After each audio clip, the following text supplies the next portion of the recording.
तो पिछले एपिसोड में आप लोगों ने देखा कि आर्यन के सामने उसका साया हमशक्ल नज़र आ जाता है। आर्यन घर से बाहर भागने की कोशिश करता है मगर वही के वही बेहोश हो जाता है।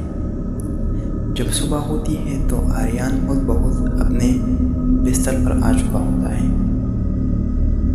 आर्यन की आंख खुलती है। वो इस सोच में पड़ जाता है कि जो रात को उसके साथ हुआ वो सिर्फ एक डरावना ख्वाब था। वो उसे नज़रअंदाज कर लेता है और अपने जॉब पर निकल जाता है। शाम को जब आर्यन अपने जॉब से वापस आता है, अपना डिनर करता है और फिर से सो जाता है, मगर उसे फिर से वही प्राइवेट नंबर से कॉल आती है। आर्यन कॉल को देखकर बहुत घबरा जाता है और तभी उसे यकीन होता है कि ये कोई डरावना ख्वाब नहीं बल्कि हकीकत है। आर्यन डर के मारे अपनी आंखें बंद कर लेता है। जब सुबह होती है तो आर्यन ये सारा किस्सा अपने पड़ोस वालों को बताती है।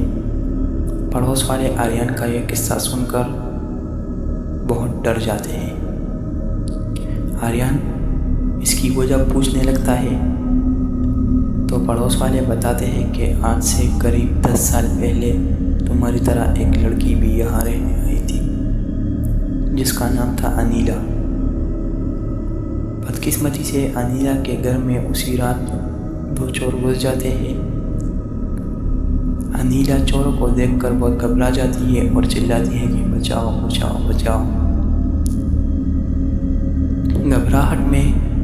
घबराहट में वो चोर अनीला को मार देते हैं और वहाँ से भाग जाते हैं। अब लोगों का कहना यह है कि उस घर में उसका साया है। आर्यन ये सब कुछ सुनकर बहुत घबरा जाता है और फैसला करता है कि वो कल सुबह सवेरे ही घर छोड़ देगा। आर्यन अपनी पैकिंग करता है और सो जाता है, मगर बदकिस्मती से आर्यन के घर में उसी दिन वो 2 चोर घुस जाते हैं। चोर को देखकर अनीला की आत्मा एक खौफनाक साए में तब्दील हो जाती है और उनके सामने आती है। चोर साया देखकर बहुत घबरा जाते हैं। आर्यन ये सब कुछ देख रहा होता है।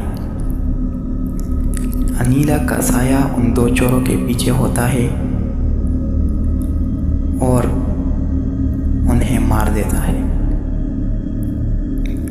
आर्यन यह देखकर बहुत घबरा जाता है और खुद को एक कमरे में बंद कर लेता है और इसी के साथ आर्यन कल सुबह ही